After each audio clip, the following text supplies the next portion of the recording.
বিএনপিকে নিয়ে অপপ্রচারে স্বাধীনতা বিরোধী ও ৭১ গণহত্যায় জড়িতরা। মন্তব্য মির্জা ফখরুলের। ঐক্য থাকলে জনরায় পাবে ধানের শীষ, আশা তারেক রহমানের। প্রাক্ষ নির্বাচনের ডামাডোলের মধ্যে পোষ্যকোটা বাতিল দাবিতে অনশন, উপ-উপাচার্যকে অবরোধের চেষ্টা শিক্ষার্থীদের। প্রচারণায় ছাত্রদল, ইশতেহার শিবিরের। মাদক অস্ত্র অনুপ্রবেশ ঠেকাতে মিয়ানমার সীমান্তে নজিরবিহীন নজরদারি। রাডার, ড্রোন, থার্মাল ক্যামেরার আওতায় নাফ নদীর জেটি সক্ষমতা বাড়ার দাবি বিজিবির। এবং এশিয়া কাপে বাংলাদেশের সুপার 4 মিশন শুরু কিছুক্ষণ পর। প্রথম ম্যাচে প্রতিপক্ষ শ্রীলঙ্কার সেরাটা দিতে প্রস্তুত টাইগাররা, আত্মবিশ্বাসী লঙ্কানরাও।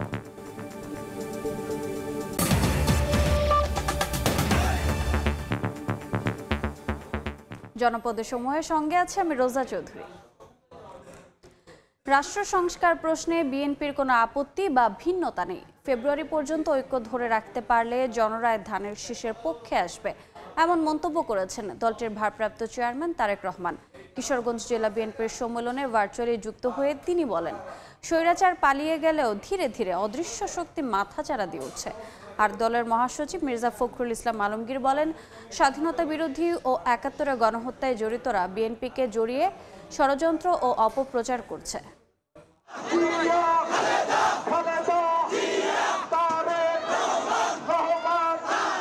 দীর্ঘ ৯ বছর পর কিশোরগঞ্জে জেলা বিএনপির ত্রিবার্ষিক সম্মেলন। শনিবার সকাল থেকেই শহরের পুরাতন স্টেডিয়ামের আয়োজনস্থলে আসেন জেলার ২১টি ইউনিটের নেতাকর্মীরা।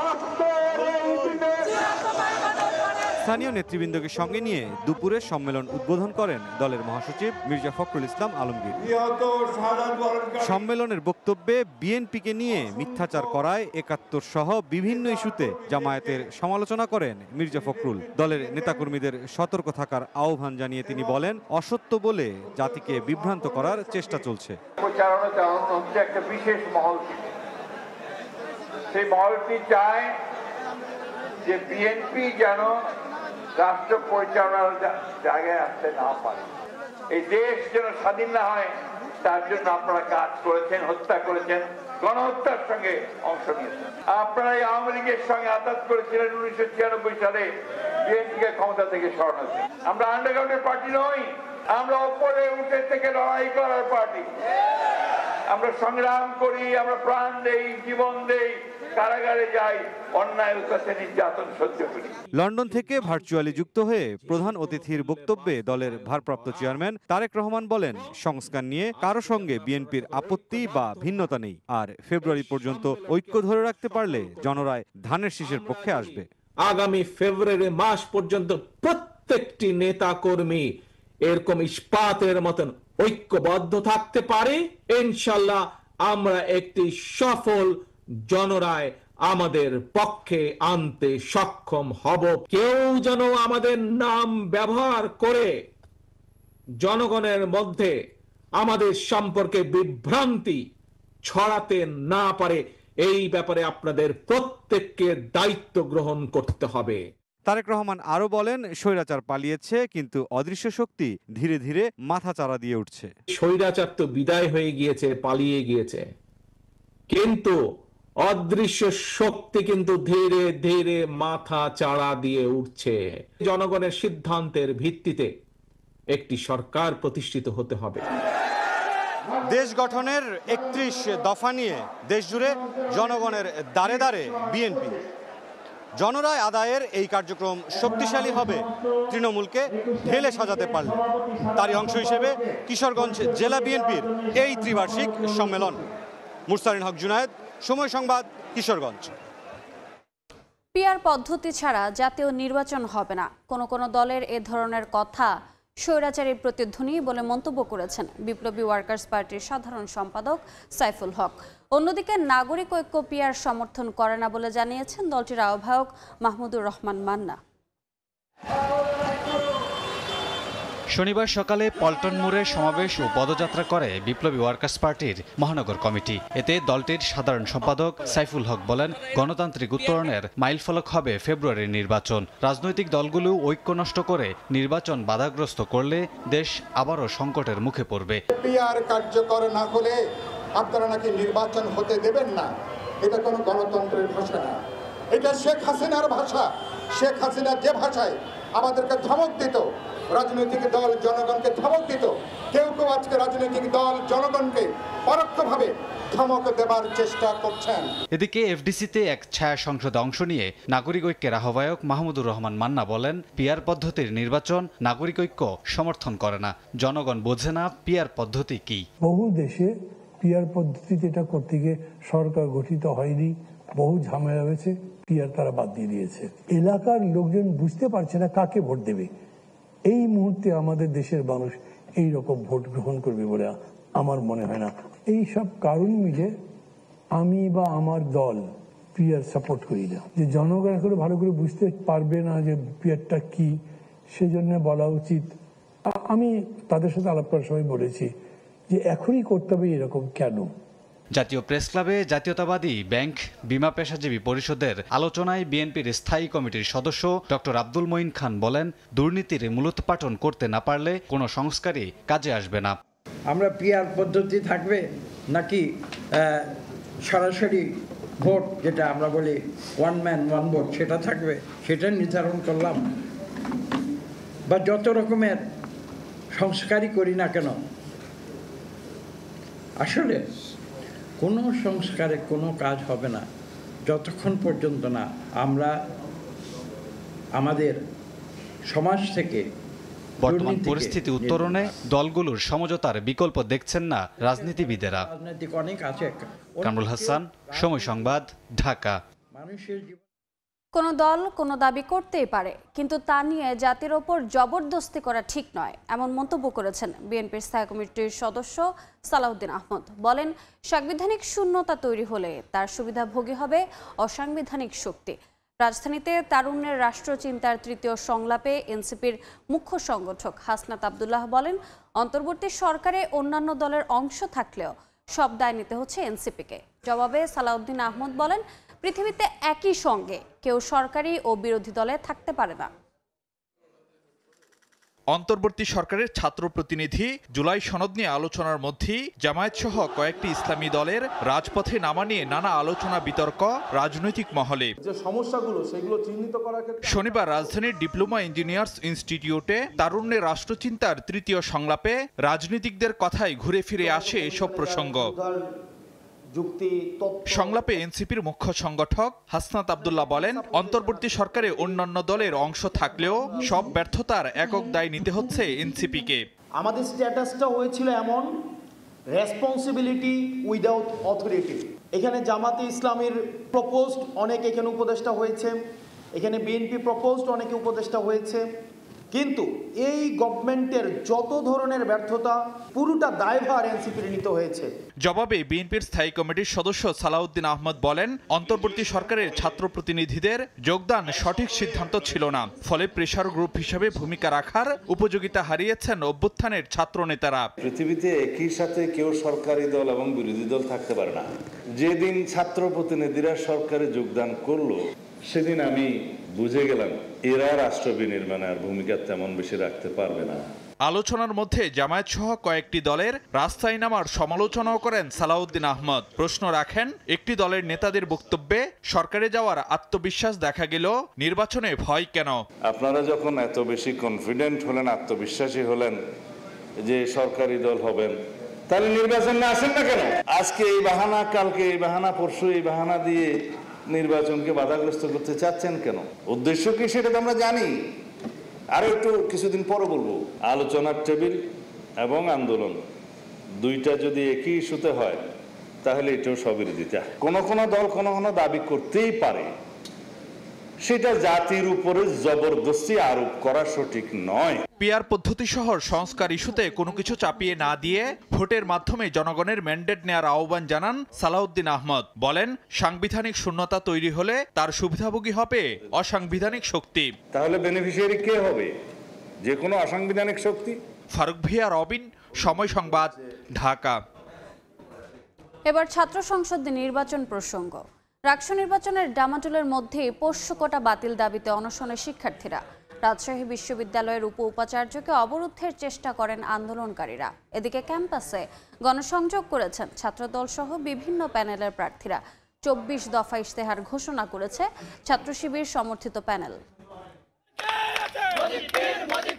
রাকসু নির্বাচনের প্রচারণা যখন তুঙ্গে, তখন পোষ্য কোটা ইস্যুতে মুখোমুখি অবস্থানে রাজশাহী বিশ্ববিদ্যালয়ের শিক্ষার্থী ও শিক্ষকরা। শিক্ষার্থীদের আন্দোলনে অবরোধের চেষ্টা করা হয় উপাচার্যকে। পোষ্য কোটা বাতিলের দাবিতে শুক্রবার বিকেল থেকে প্রশাসনিক ভবনের সামনে অবস্থান নিয়ে কাফনের কাপড় পরে আমরণ অনশন করছেন শিক্ষার্থীরা। শনিবার বিকেলে প্রশাসন ভবনের সামনে উপাচার্য মোহাম্মদ মঈনুদ্দিনের গাড়ি অবরুদ্ধ করে রাখেন শিক্ষার্থীরা। এরপর গাড়ি থেকে বের হয়ে উপাচার্যের বাসভবনে প্রবেশ করার চেষ্টা করলে সেখানেও তাকে বাধা দেয়া হয়। পরবর্তীতে শিক্ষার্থীদের সঙ্গে অনেকটা ধস্তাধস্তি করে জুবরি ভবনের ভেতরে প্রবেশ করেন উপাচার্য। সব কমিউনিটির সকলের সাথে আলাপ আলোচনা করেই এবং বিভিন্ন বিশ্ববিদ্যালয়ের সিচুয়েশন পর্যালোচনা করেই যে সকল বিশ্ববিদ্যালয়ে এই ধরনের কোটা ছিল বাতিল করেছে, তারা কীভাবে সমাধান করেছে, সেই সব অভিজ্ঞতাকে কাজে লাগিয়েই আমরা কিন্তু একটা সিদ্ধান্ত নিয়েছি। এদিকে সকালে নির্বাচনের ইশতেহার ঘোষণা করেন ছাত্র শিবির সমর্থিত সম্মিলিত শিক্ষার্থী জোট। জুলাইয়ের আকাঙ্ক্ষা বাস্তবায়ন, অনাবাসিক শিক্ষার্থীদের অধিকার সংরক্ষণ সহ 24 দফা ইশতেহার ঘোষণা করেন ভিপি প্রার্থী। পোষ্য কোটার মতো একটা মীমাংসিত ইস্যুকে সামনে নিয়ে এসে রাকসু বানচাল করার ষড়যন্ত্র করতে চায়, তাহলে আমরা তাদেরকে হুঁশিয়ারি করে দিতে চাই যে 25 তারিখে রাকসু নির্বাচন বাস্তবায়ন করার ক্ষেত্রে সকল শিক্ষার্থী একমত। এদিকে ক্যাম্পাসের বিভিন্ন স্থানে প্রচারণা চালান ছাত্রদল সমর্থিত জিএস প্রার্থী নাফিউল ইসলাম জীবন। লিফলেট বিতরণের পাশাপাশি শিক্ষার্থীদের নানা প্রতিশ্রুতি দেন তিনি। অন্যান্য প্যানেলের বিভিন্ন পদে নির্বাচন করা প্রার্থীরাও ক্যাম্পাসে গণসংযোগ করেন। দীর্ঘ 35 বছর পর যে রাকসু নির্বাচন হচ্ছে, সেটা শিক্ষার্থীদের আশা আকাঙ্ক্ষার প্রতিফলন ঘটাবে এবং যে ভোটের অধিকার থেকে বঞ্চিত ছিলাম আমরা, যারা নতুন প্রজন্ম, তারা আমরা ভোটের অধিকার প্রয়োগ করবো আগামী 25 তারিখ। তফসিল অনুযায়ী আগামী 23 সেপ্টেম্বর পর্যন্ত চলবে রাকসু নির্বাচনের প্রচারণা। এরপর 25 সেপ্টেম্বর ছাত্র প্রতিনিধি নির্বাচনে ভোটাধিকার প্রয়োগ করবেন রাজশাহী বিশ্ববিদ্যালয় শিক্ষার্থীরা। সাইফুর রহমান রকি, সময় সংবাদ, রাজশাহী। জনপদের সময় আরও থাকছে। মরদেহ বহনে অ্যাম্বুলেন্স সিন্ডিকেটের রমরমা ব্যবসা। চট্টগ্রামের রোগীকে জিম্মি করে দ্বিগুণ ভাড়া আদায়। রাজনৈতিক প্রভাবে মানছে না নীতিমালাও। মরদেহ পরিবহন নিয়েও চট্টগ্রামে অ্যাম্বুলেন্স সিন্ডিকেটের রমরমা ব্যবসা। রোগী ও স্বজনদের জিম্মি করে আদায় করছে কয়েক গুণ বেশি ভাড়া। নানা সংস্থার সমন্বয়ে নীতিমালা করলেও তোয়াক্কা করছে না রাজনৈতিক ছত্রছায়ায় থাকা প্রভাবশালী সিন্ডিকেট। নূরজামাল আতিকের ক্যামেরায় শফিকুল আলমের প্রতিবেদন। ছদ্মবেশে চট্টগ্রাম মেডিকেলের জরুরি বিভাগের সামনে অ্যাম্বুলেন্স ভাড়া করতে গেলে হাজির টিয়া রঙের টি শার্ট পরা এক দালাল সহ কয়েকজন জানান বাইরে থেকে আসা এই অ্যাম্বুলেন্স ভাড়া করা যাবে না। পরে ক্যামেরা দেখেই পালিয়ে যায় সে, দেন হুমকিও। পরে রোগীর স্বজন সেজে কয়েকজনকে পাঠানো হয় অ্যাম্বুলেন্স ভাড়া করতে। চালকরা জানান সমিতিতে গিয়ে আগেই দিতে হবে সিরিয়াল। নানা জেলা উপজেলা থেকে আসা চালকরা জানান হাসপাতাল কেন্দ্রিক সিন্ডিকেটের কারণে রোগী বহন করতে পারেন না তারা। বাইরে টুল আছে, এগুলো টুলে যা করবে তা করবে, এটা আপনারা সংবাদ করেও লাভ নাই, সংবাদ করেও লাভ নাই। এবার গন্তব্য অ্যাম্বুলেন্স সমিতির অফিসে। সেখানে দেখা মিলে টি শার্ট পরা ওই দালালের। নিয়ম অনুযায়ী ভাড়ার তালিকা টাঙ্গানোর কথা থাকলেও নেই। রোগীর স্বজনরা বলছেন নানা কৌশলে হাতিয়ে নিচ্ছে বেশি টাকা। 22,000 টাকা বলছে শায়েস্তাগঞ্জ। আমি ভাড়া 15,000 হবে। আমাদের বাধা দেওয়ার কোনো সুযোগ নেই, আমরা বাধা দিব কেন? আপনার ইচ্ছা, আপনি যেখান থেকে ইচ্ছা সেখান থেকে গাড়ি নিয়ে যাবেন। এদিকে রোগী ভোগান্তি ও সিন্ডিকেট ঠেকাতে গত 18 জুন সিটি কর্পোরেশন, জেলা প্রশাসন, হাসপাতাল কর্তৃপক্ষ ও পুলিশ সহ সব সংস্থার সমন্বয়ে রোগী ও লাশ বহনের নীতিমালা করা হয়। তবে তা মানছে না রাজনৈতিক প্রভাব বলয়ে থাকা অ্যাম্বুলেন্স সিন্ডিকেট। যদি কোনো অনিয়ম পায় ওরা আমাদেরকে জানায়, তখন সেক্ষেত্রে আমরা ওদেরকে ডেকে নিয়ে আসি। তখন আমরা তাদের লাইসেন্স বাতিল করার জন্য বিআরটিএকে অনুরোধ করি। অভিযোগ রয়েছে হাসপাতালের তৃতীয় ও চতুর্থ শ্রেণীর কয়েকজন কর্মচারী সহ স্থানীয় রাজনৈতিক নেতারা নিয়ন্ত্রণ করে অ্যাম্বুলেন্স ব্যবসা। সমিতিতে তাদের সবার আছে একাধিক নিজস্ব অ্যাম্বুলেন্সও। শফিকুল আলম, সময় সংবাদ, চট্টগ্রাম। জনপদের সময় আরও থাকছে। জার্মানি, যুক্তরাজ্য সহ ইউরোপের বিভিন্ন দেশে বিমানবন্দরের ওয়েবসাইটে সাইবার হামলা। শত শত ফ্লাইট বাতিল, বিপাকে লাখো যাত্রী। অপরাধীদের শনাক্তে চলছে তদন্ত। মিয়ানমার থেকে মাদক, অস্ত্র কিংবা অনুপ্রবেশ ঠেকাতে সীমান্তে নজিরবিহীন নজরদারি বাড়িয়েছে সীমান্ত রক্ষী বাহিনী BGB. Surveillance radar, thermal camera ও ড্রোনের সমন্বয়ে সাজানো হয়েছে অত্যাধুনিক নজরদারি সিস্টেম। রাতের অন্ধকার, বৈরী আবহাওয়া বা দুর্গম এলাকা কিছুই বাদ যাচ্ছে না বিজিবির নজরদারি থেকে। মোহাম্মদ ফরাজের ক্যামেরায় বিস্তারিত জানাচ্ছেন সুজাউদ্দিন রুবেল। নাপ নদীর জেটি ঘাটে বসানো হয়েছে সার্ভেলেন্স রাডার। এটি 5 কিলোমিটার এলাকায় বস্তুর অবস্থান, গতি ও উপস্থিতি সহজেই শনাক্ত করতে সক্ষম। শুধু জেটি ঘাটেই নয়, নাপ নদীর 33 কিলোমিটার এবং শাহপুরীর দ্বীপ থেকে সেন্ট মার্টিন সাগর পর্যন্ত 20 কিলোমিটার এলাকা নজরদারির জন্য বসানো হয়েছে 6টি সার্ভেলেন্স রাডার। ফলে সীমান্তে চোখ ফাঁকি দেয়া এখন অসম্ভব। প্রত্যেকটা নৌকার অবস্থান জানি এবং সহজে আমাদের টহলপাড়িকে সেই অবস্থানটা বলার পরে তারা সহজেই ধরতে পারে, যে কারণে কোনো রোহিঙ্গা বর্তমানে আমাদের টেকনাফ এলাকায় প্রবেশ করতে পারতেছে না। শুধু রাডার নয়, সীমান্ত সুরক্ষায় বিজিবিতে যুক্ত হয়েছে অত্যাধুনিক প্রযুক্তির ড্রোন ও থার্মাল ক্যামেরা। ড্রোনের মাধ্যমে দুর্গম এলাকা যেমন সার্বক্ষণিক পর্যবেক্ষণ করা হচ্ছে, ঠিক তেমনি থার্মাল ক্যামেরায় অন্ধকার রাত কিংবা বৈরী আবহাওয়াতেও 2 কিলোমিটার এলাকা পর্যন্ত শনাক্ত হচ্ছে যে কোনো বস্তুর অবস্থান, গতি ও উপস্থিতি। যে কোনো সময় নৌকা দিয়ে যখন রোহিঙ্গা অনুপ্রবেশ করে তখন আমরা ড্রোনের মাধ্যমে শনাক্ত করে খুব সহজেই রোহিঙ্গা ধরতে পারি। এই ক্যামেরার মাধ্যমে রাত্রিকালীন অন্ধকার সময়ে অথবা ঝড় বৃষ্টি কিংবা দুর্যোগ মুহূর্তে কুয়াশাচ্ছন্ন অবস্থাতেও আমরা নদী এলাকায় বা স্থলভাগে পরিষ্কার দেখতে পাই। নাপ নদী বা বঙ্গোপসাগর থেকে ট্রলারসহ জেলেদের ধরে নিয়ে যাচ্ছে মিয়ানমারের বিদ্রোহী গোষ্ঠী আরাকান আর্মি। শতাধিকের বেশি জেলে এখনও রয়েছে আরাকান আর্মির হেফাজতে। প্রতিদিনই ঢুকছে মাদকসহ নিষিদ্ধ দ্রব্য, আর শঙ্কা তৈরি হয়েছে অস্ত্র প্রবেশের। তবে অত্যাধুনিক প্রযুক্তির ব্যবহার আর বিজিবির কঠোর নজরদারির কারণে সীমান্তে সক্ষমতা বেড়েছে দাবি বিজিবির। প্রযুক্তির সক্ষমতার কারণে আমরা নাফ নদীতে দৃঢ়তার সাথে বলতে পারি যে কোনো প্রকার অপরাধমূলক কার্যক্রম দমনে আমরা শতভাগ সফল হব ইনশাআল্লাহ।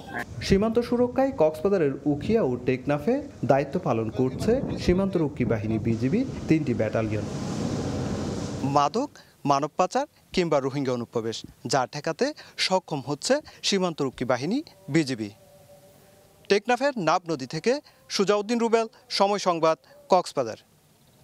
ডেঙ্গু আক্রান্ত হয়ে 24 ঘন্টায় বরগুনার চলতি বছরে সর্বোচ্চ 4 জনের মৃত্যু হয়েছে। তারা সবাই পাথরঘাটার বাসিন্দা। 2 জন উপজেলার স্বাস্থ্য কমপ্লেক্সে চিকিৎসাধীন অবস্থায়, একজনকে উন্নত চিকিৎসার জন্য বরিশাল নেয়ার পথে এবং অপরজন বাড়িতে চিকিৎসাধীন অবস্থায় মারা যায়। এ নিয়ে ডেঙ্গুতে আক্রান্ত হয়ে জেলায় মোট মৃতের সংখ্যা দাঁড়ালো 51 জনে। মোট আক্রান্তের সংখ্যা 6924 জন। গত 1 সপ্তাহ ধরে পাথরঘাটায় মুষলধারে বৃষ্টি হয়েছে। বিভিন্ন স্থানে জমে আছে পানি। এতে ডেঙ্গুর প্রকোপ বৃদ্ধি পেয়েছে বলে জানিয়েছে স্বাস্থ্য বিভাগ। মানিকগঞ্জের ঘিউরে ধলেশ্বরী নদীর পানি বৃদ্ধির সঙ্গে সঙ্গে শুরু হয়েছে ভাঙন। এতে চরম বিপাকে নদী তীরবর্তী বাসিন্দারা। প্রবল স্রোতে ভাঙছে নদীর 2 তীর। ভাঙন হুমকিতে ফসলি জমি, ঘরবাড়ি, শিক্ষা প্রতিষ্ঠান সহ বহু স্থাপনা। হাঁস, মুরগি, গরু, ছাগল নিয়ে আতঙ্কে দিন পার করছেন ঘিউর, মাইলাগি, বৈলট, কুশন্ডা, পেচার কান্ধা সহ ধলেশ্বরী নদীর 2 তীরের বাসিন্দারা। বাড়িঘর হারিয়ে মানবেতর জীবনযাপন করছেন অনেকে। স্থানীয় জনপ্রতিনিধি ও ঊর্ধ্বতন কর্মকর্তাদের জানিয়েও কোনো লাভ হচ্ছে না বলে অভিযোগ স্থানীয়দের। গেল 3 দিনের ভাঙনের কবলে পড়েছে ঘিউর থেকে পেচারকান্দা পর্যন্ত এলাকা। 15টি বসত বাড়ি ও 10 হেক্টর ফসলি জমি বিলীন হয়েছে নদীতে। এই রাস্তা গাড়ি চলছে, সবকিছু চলছে, এই 2-3 দিনের মধ্যে ভাঙ্গে খান হয়ে গেল। এখন আমরা কোন জায়গায় যাবো, কি করুম না করুম, কোনো ব্যবস্থা পাইতেছি না। ঘর দেওয়ার দর সরাই না, জায়গা নাই। আমি এখন কোথায় থাকবো, কোথায় কি করব? এক জায়গায় থেকে ভাঙ্গে আমরা এই জায়গায় আইছি। এখন আমাকে এটাও ভাঙ্গে যাইতেছে। আমাকে এখন কোনো পরিস্থিতি নাই কোনো জায়গায় থাকার মতো। টিনু ম্যাডামও জানে, তো সবাই জানে যে আমাকে এই সাইডটা ভাঙতেছে। তো তারা যদি একটু তবদির করে আমার যদি জুবে ফেলাই দেবে, আমাদের লেগে ভালো হইব। দেশের সমুদ্র পরিবহন বাণিজ্যে গতি আনতে আগামী মাসে নতুন 2টি জাহাজ বাংলাদেশ শিপিং কর্পোরেশনের বহরে যুক্ত হচ্ছে। এছাড়া ডিসেম্বরের মধ্যে 1700 কোটি টাকায় আরও 3টি জাহাজ কেনার প্রক্রিয়া শেষ করতে বিএসসিকে নির্দেশ দিয়েছে সরকার। সাক্ষাৎ ত্রিপুর ক্যামেরায় কমলদের রিপোর্ট। আগামী অক্টোবর মাসে রাষ্ট্রায়ত্ত প্রতিষ্ঠান বাংলাদেশ শিপিং কর্পোরেশন বিএসসির বহরে যুক্ত হচ্ছে চীনে তৈরি দুটি বাল্ক ক্যারিয়ার। নিজস্ব অর্থায়নে বিএসসি জাহাজ দুটি কিনল। এ নিয়ে আগামীকাল রোববার সম্পন্ন হবে সরকারের সঙ্গে আনুষ্ঠানিক চুক্তি। একই সঙ্গে চলতি বছরের ডিসেম্বরের মধ্যে আরও 3টি নতুন জাহাজ কিনতে সরকার বিএসসিকে নির্দেশনা দিয়েছে। এক্ষেত্রে 1700 কোটি টাকার এই 3টি জাহাজের দাম পরিশোধে এগিয়ে এসেছে সরকার। তবে দামের ছোট্ট একটি অংশ পরিশোধ হবে বিএসসির নিজস্ব তহবিল থেকে। যে কোম্পানি সবচেয়ে ভালো অফার করবে based on technical offer as well as financial offer, দুইটা কম্বাইন করে যে টেন্ডারার বেস্ট টেন্ডার হবে তার কাছ থেকে জাহাজ কিনবে। এদিকে চলতি বছরের জানুয়ারিতে সরকার হঠাৎ করে জাহাজ কেনার উপর 7.5% হারে শুল্ক আরোপ করে। আর এতেই বাংলাদেশি মালিকদের জাহাজ কেনা একেবারেই বন্ধ হয়ে যায়। তবে শেষ পর্যন্ত সরকার আগের সিদ্ধান্ত থেকে সরে এসে শুল্ক আরোপ প্রত্যাহার করার পরপরই শুরু হয় জাহাজ কেনার নানা প্রক্রিয়া। গ্রেট রয়্যাল ওটিও প্রায় 65,000-এর কাছাকাছি ডেড ওয়েটের জাহাজ আমাদের বহরে সংযুক্ত হবে। নৌবাণিজ্য অধিদপ্তরের তথ্য অনুযায়ী এক সপ্তাহের মধ্যেই ভ্যানগার্ড মেরিটাইম 60,000 মেট্রিক টন বহন ক্ষমতার এমবি গ্রেট রয়্যাল নামে একটি বাল্ক ক্যারিয়ার এবং ওমেরা শিপিংয়ের 1,15,000 মেট্রিক টন বহন ক্ষমতার ওমেরা গ্যালাক্সি নামে মাদার ট্যাঙ্কার কিনতে যাচ্ছে। আর বিএসসি ডিসেম্বরের দিকে যে 3টি নতুন জাহাজ কিনবে তার মধ্যে 2টি বাল্ক ক্যারিয়ার এবং অপরটি হবে তেল পরিবহনের জন্য মাদার ট্যাঙ্কার। 5টা জাহাজ তো শুধু একটা ট্রেড করবে, মাল্টিপল ট্রেড করবে এবং এটার বেনিফিশিয়ারি মাল্টিপল ট্রেড হবে, বহুত ইম্পোর্ট এবং এক্সপোর্টের ক্ষেত্রে।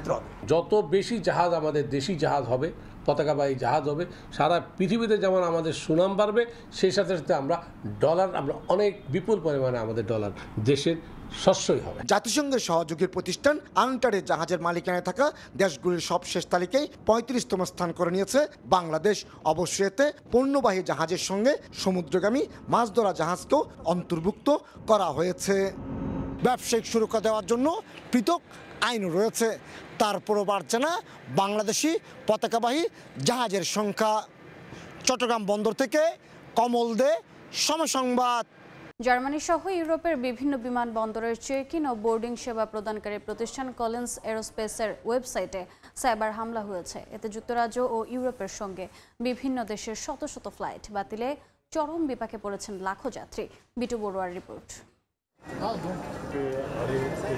শুক্রবার রাত 10টার সময় আকস্মিক সাইবার হামলায় অচল হয়ে পড়ে জার্মানি সহ যুক্তরাজ্য ও ইউরোপের বিভিন্ন দেশের বিমানবন্দর। সাইবার অপরাধীদের হামলার কারণে লন্ডনের হিথ্রো, বেলজিয়ামের ব্রাসেলস এবং জার্মানির বার্লিন ব্রান্ডেনবুর্গ সহ বেশ কয়েকটি বিমানবন্দরের চেক ইন সিস্টেম অচল হয়ে যায়। এতে কয়েকশো ফ্লাইট বাতিল করা হয়। সময় মতো চেক ইনের পর নিজেদের গন্তব্যে পৌঁছতে না পেরে রাতভর বিমানবন্দরে কাটাতে হয় লাখো যাত্রীকে। হামলার পরপরই এক বিবৃতিতে বিমানবন্দরের সিস্টেম পরিচালনাকারী প্রতিষ্ঠান কলিন্স এয়ারোস্পেস জানায়, প্রযুক্তিগত ত্রুটির কারণে সেবা ব্যাহত হচ্ছে। তবে পরে স্বীকার করা হয় সাইবার হামলার ফলে চেক ইন ও বোর্ডিং সেবা সম্পূর্ণ বন্ধ হয়ে যায়। যাত্রীদের কাছে ক্ষমা চেয়ে সংস্থাটি জানায়, এর প্রভাব পড়েছে একাধিক দেশের এয়ারলাইন্স ফ্লাইট সূচিতে।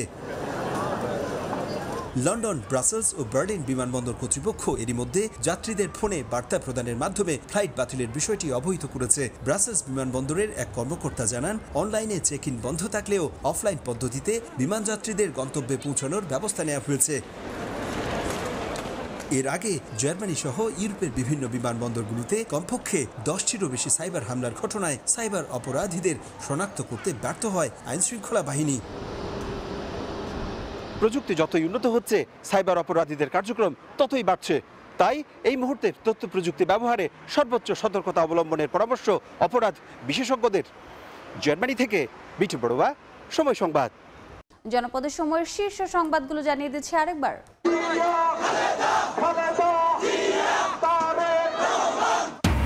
বিএনপিকে নিয়ে অপপ্রচারে স্বাধীনতা বিরোধী ও ৭১ গণহত্যায় জড়িতরা, মন্তব্য মির্জা ফখরুলের। ঐক্য থাকলে জনরায় পাবে ধানের শেষ, আশা তারেক রহমানের। রাকসু নির্বাচনের ডামাডোলের মধ্যেই পোষ্যকোটা বাতিল দাবিতে অনশন, উপ উপাচার্যকে অবরোধের চেষ্টা শিক্ষার্থীদের, প্রচারণায় ছাত্রদল, ইশতেহার শিবিরের।